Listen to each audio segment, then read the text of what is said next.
We all know that culture eats strategy for breakfast. Something I vehemently disagree with. We've got to motivate our people. What the hell does that mean? Who, if you cut them, would bleed what your company values? Zip. Every time another one's pushed out, I'm like, Then you can achieve anything. Anything's possible.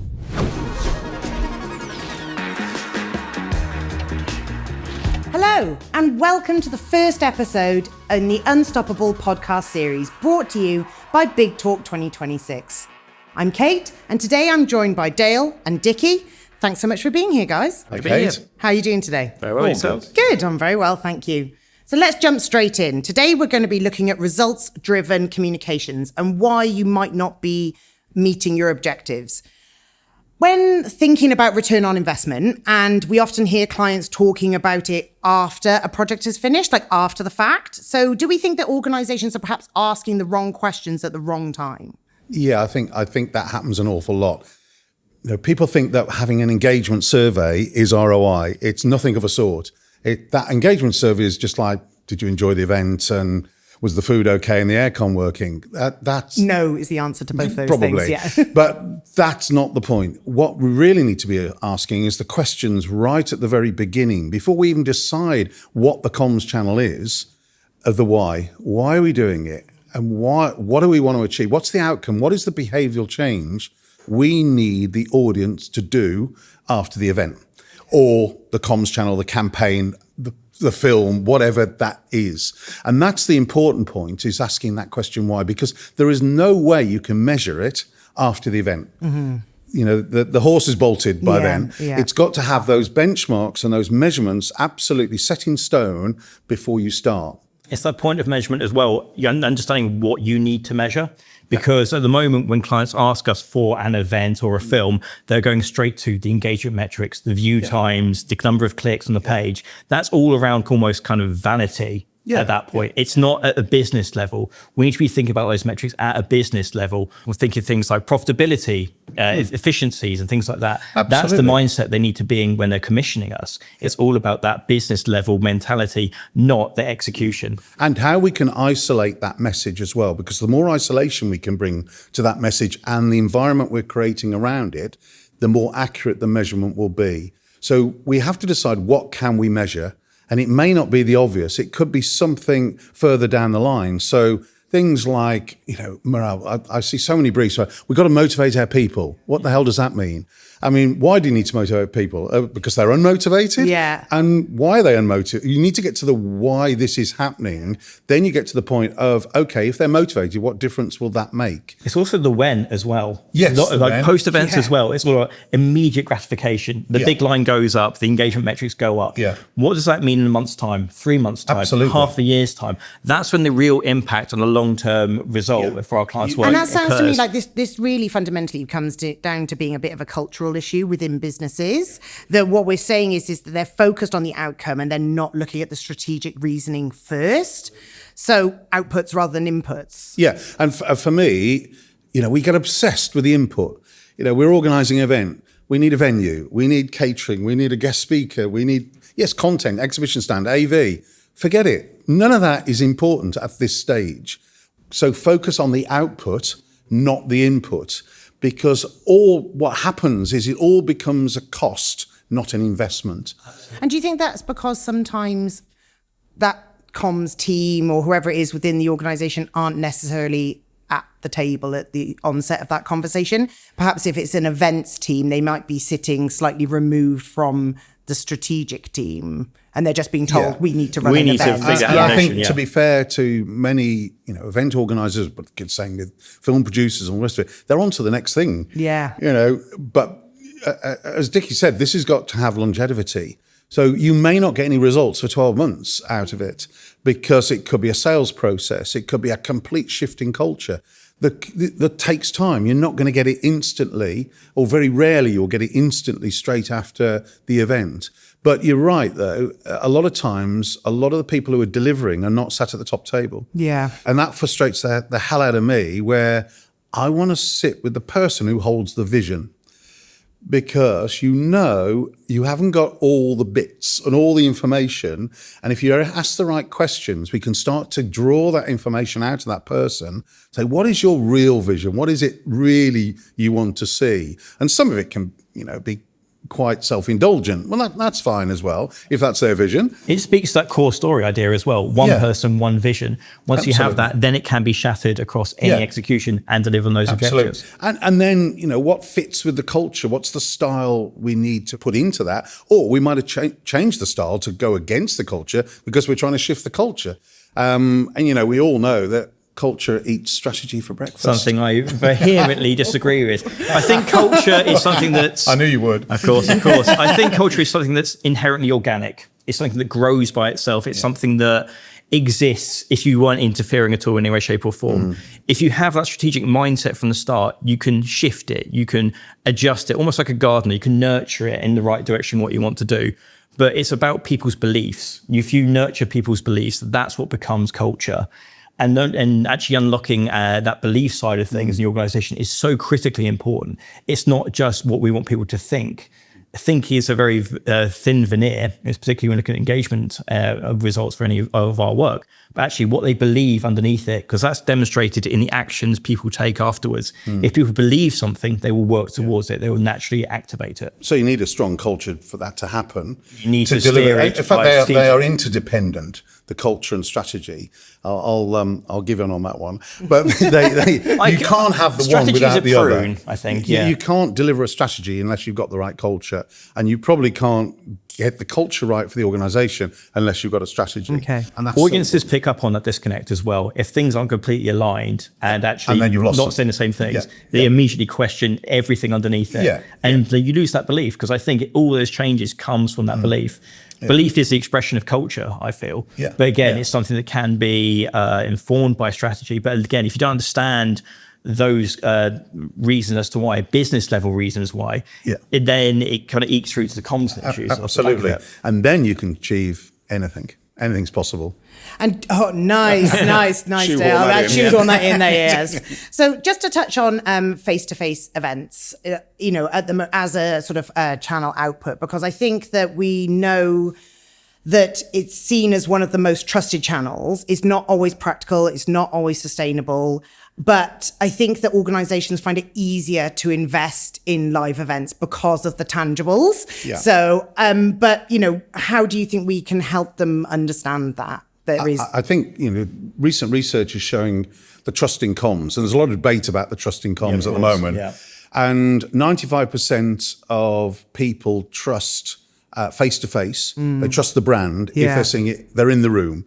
And digital, unfortunately, is way down there. And then there's all the bits in between going through. So you get hybrid and virtual next, then you get film, and say digital. Social media is right at the bottom for obvious reasons at the moment.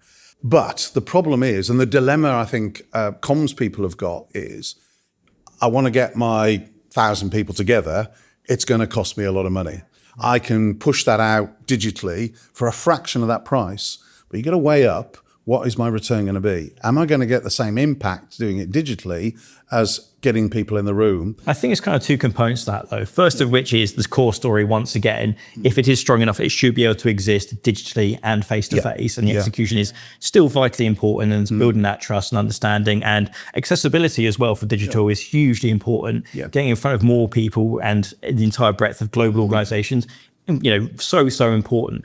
It's not about necessarily, this is going to sound really bad, the audience. It's about what's right for the organization to get that message across. Now, it may be, okay, well, half our workforce are remote, therefore, practically terms, we need to get to them.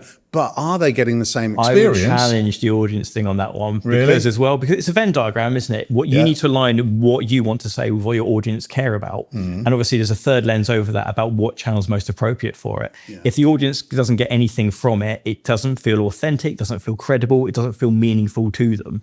That's when I think the challenge comes through, actually giving people the choice of how they access information. But don't you think that people will always make the easiest choice? So, I'm somebody who works remotely, and that works for me in my lifestyle. But I love to come and attend a live event and be engaged and network and have those face-to-face conversations.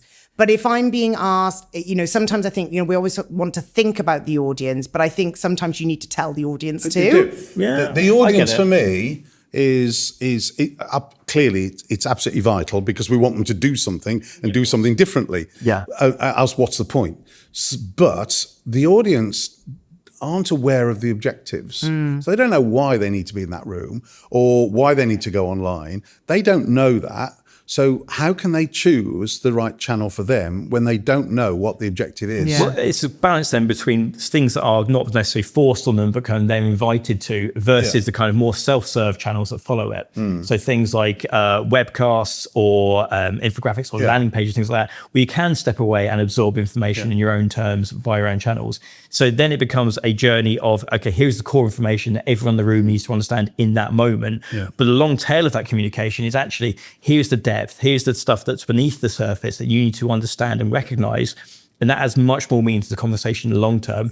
It's not just a soundbite for a 45-minute CEO presentation. It then becomes meaningful when it's applied to you and your understanding. It is, and there's the stats out just recently that virtual is still on a growth curve going up. Hugely so. But when you look at online learning and development, the LPI issued some stats just at the beginning of this year.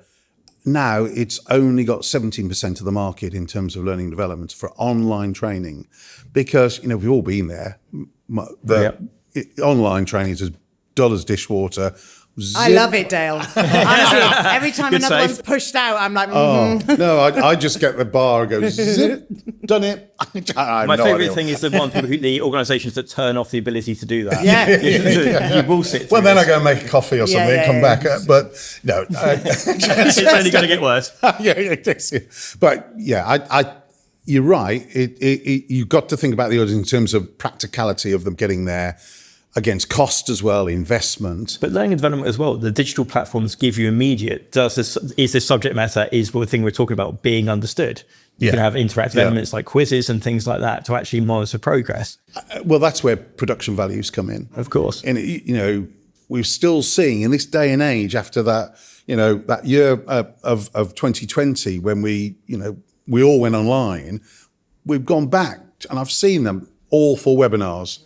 That somebody sat in front of a camera and the camera's in the wrong position, the sound is awful. In fairness, they existed well before the pandemic. No, that I mean. We haven't learned from that. It's still happening today. That some people have dropped back to those bad ways. We are experts at watching television online or YouTube or whatever it is. We know what good looks like. So why do we suffer watching crap? That is true. And we're never, ever going to learn anything from that apart from how maybe it should be done better. So we're all experts in watching content. So if we're at the other end of that, we're the producers of that content, we've got to compete with, the Skies of this world, the BBC, YouTube, and all that other channels.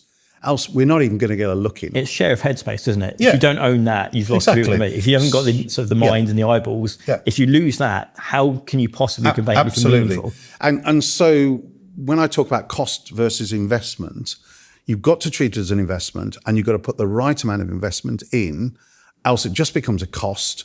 And then if it is only a cost and you only think it's a cost, don't do it. Forget it. It's not important. Because that also leads to, if you don't know what the output's going to be, when you talk about budget, how do you know the budget's right? Yeah. You've just been given £1 million. How do you know that's right? Should it be 800,000? Should it be 1.5 million? Unless you know what you're measuring, who knows? Don't know. Dale, thank you so much. That has given us some really great things to think about. But just before we finish today, if you could leave us with one thought to help anyone watching just to feel unstoppable at achieving their desired ROI for a project, what would that be? For me, it goes back to that why. Ask the why. Keep asking questions. Why are we doing this? What are we trying to achieve? What's wrong? What's the problem? Because often it's a problem.